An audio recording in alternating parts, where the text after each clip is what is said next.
Hospital में काव्या को doctor की देखभाल मिल रही है।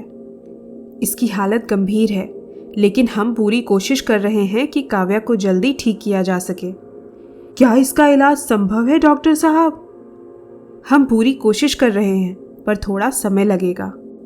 हॉस्पिटल के बाहर तारा सिंह दानव और सुशीला देवी के बीच एक रहस्यमय चर्चा हो रही है। तुमने क्या किया उस मशीन को? कहीं तुम्हारी बहू काव्या मर जाती तो? फिर वो भी चुड़ैल बनती और हमें दो दो चुड़ैल से निपटना पड़ता। कुछ नहीं, सिर्फ उसे थोड़ा हंगामा करने के लिए ही तो बिगाड़ा था। काव्या बहुत मोटी चमड़ी है, ऐसे नहीं मरने वाली। वहां कुछ भी हो, तुम्हारी चालें तो साफ है, पर मैंने सोनू चुड़ैल को कम समझा। इस बार मेरा युद्ध ताकतवर चुड़ैल के साथ है। इस बार तो मैं बच गया, पर इस सोनू चुड़ैल का कोई तरीका निकालना होगा। तुम इतनी क्यों चिंतित हो रहे हो? यह तो सिर्फ कुछ समय के लिए है। झाकड़ बाबा के पास इसका भी कोई ना कोई इलाज होगा। हमें यह भी देखना होगा कि किसी को हमारे प्लान का पता ना चले, विशेषकर काव्या को। हम इसका ध्यान रखेंगे, लेकिन अब मुझे जाना होगा, वरना हॉस्पिटल में किसी को शक होगा। हॉस्पिटल में काव्या की हालत में सुधार हो रहा है, लेकिन उसकी जान अब भी खतरे में है। हे भगवान, कृपया काव्या को ठीक करें, हमें उसकी बहुत जरूरत है। मम्मा, आप जल्दी ठीक हो जाओ। उसकी हालत में सुधार है, लेकिन हमें अभी भी थोड़ा समय लगेगा। कितना समय लगेगा? हम अभी कुछ नहीं कह सकते। हॉस्पिटल में काव्या की हालत में सुधार होता है और वह अपने साथियों के साथ खुश है, परंतु बाहर तारा सिंह दानव और सुशीला देवी की योजना का अगला कदम तैयार हो रहा है। हमें काव्या को फिर से हराना होगा। सुशीला देवी, तुम झाकड़ बाबा से बात करो। हाँ झाकड़ बाबा, आपके तारा सिंह को तो उस सोनू चुड़ैल ने बहुत मारा, अब क्या करना है? अच्छा, ये चुड़ैल मेरी समझ से ज्यादा शक्तिशाली निकली। तो डर मत बच्चा, शहर के बाहर काली पहाड़ी के पीछे बरगद के पेड़ के नीचे एक मणि है।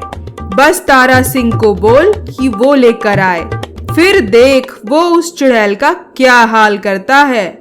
हमें इस मणि को हासिल करना होगा ताकि काव्या को हम पूरी तरह से हरा सके। हाँ, हमें काव्या को इस बार कोई मौका नहीं देना होगा। सुशीला देवी की इस योजना को सोनू चुड़ैल सुन लेती है। हमें तारा सिंह दानव और सुशीला देवी की योजना को रोकना होगा। हमें उन्हें फिर से हराना होगा। काव्या, तू अब कैसी है? मैं अब ठीक हूँ सोनू, पर तुम कुछ परेशान लग रही हो। हाँ काव्या, जिसे मैं मरा हुआ समझ रही थी वो तारा सिंह न जाने कैसे बच गया, और अब वो झाकड़ बाबा की मदद से कोई मणि की खोज में गया है। अरे ये तो बहुत बुरा हुआ कि वो दानव बच गया, पर ये मणि का क्या चक्कर है? उनकी बातों से ये लग रहा था ये मणि को पाते ही तारा सिंह की ताकत बढ़ जाएगी, फिर मैं उसे नहीं हरा पाऊंगी। अरे ये तो बहुत बुरा होगा, तुम कहीं भाग जाओ। तारा सिंह के हाथ तो मणि कभी भी लग सकती है। नहीं प्यारी दोस्त काव्या, आज तो तेरी सास ने प्रपंच रचकर तुझे करंट से मारने की कोशिश की है। मैं कहीं चली गई तो तेरा क्या होगा? फिर हम क्या कर सकते हैं अब? कर तो सकते हैं, मुझे उस तारा सिंह का पीछा करना होगा, और जैसे ही उसको मणि मिलेगी मैं उससे पहले उसे उठा लूंगी और नष्ट कर दूंगी।